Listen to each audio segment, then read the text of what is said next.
Kidlat News Updates. Mga balita ngayon, snap elections iminungkahi ni Senator Cayetano bunsod ng kawalan ng tiwala ng publiko.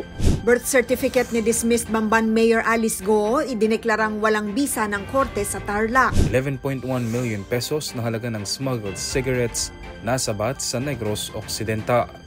Ako po si Cesar Soriano para ihatid ang mga nangunang balita sa buong kapuluan ngayon. Iminungkahi ni Senator Alan Peter Cayetano ang pagkakaroon ng snap elections para sa mga posisyon ng presidente, vice-presidente, senador at mga kongresista nang hindi pahihintulutang tumakbo ang incumbent officials sa isang election cycle.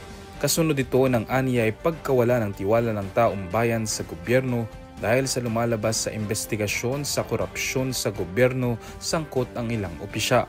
Aniya bagamat mayroong mga taga-suporta ang mga politiko, mas kapansin-pansin ang pagiging suspect ng mga politiko sa katiwalian. Sa pagdaraos ng snap elections ani Cayetano, mabibigyan ng clean slate ang mga Pilipino para sa tunay na pagbabago.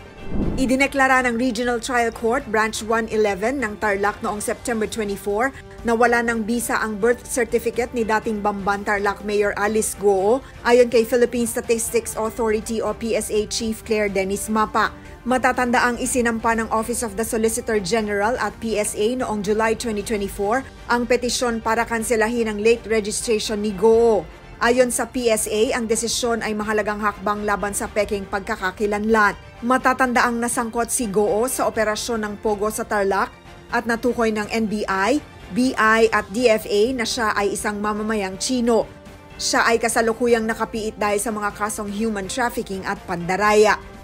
Nasabat ng Philippine National Police o PNP ang 11.1 million pesos na halaga ng smuggled na sigarilyo sa joint anti-smuggling operation sa Himamaylan City, Negros Occidental noong Oktubre 4. Nahuli ang dalawang suspect, edad 42 at 39, sakay ng isang puting Fuso panel truck na may kargang 190 na kahon ng iba't ibang brand ng sigarilyo gaya ng Pure, Fort at Berlin.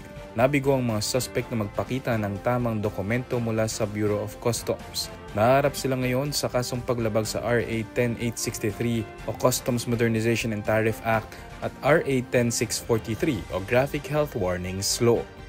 Ako po si Cesar Soriano, kasama nyo sa bawat pagputok ng balita.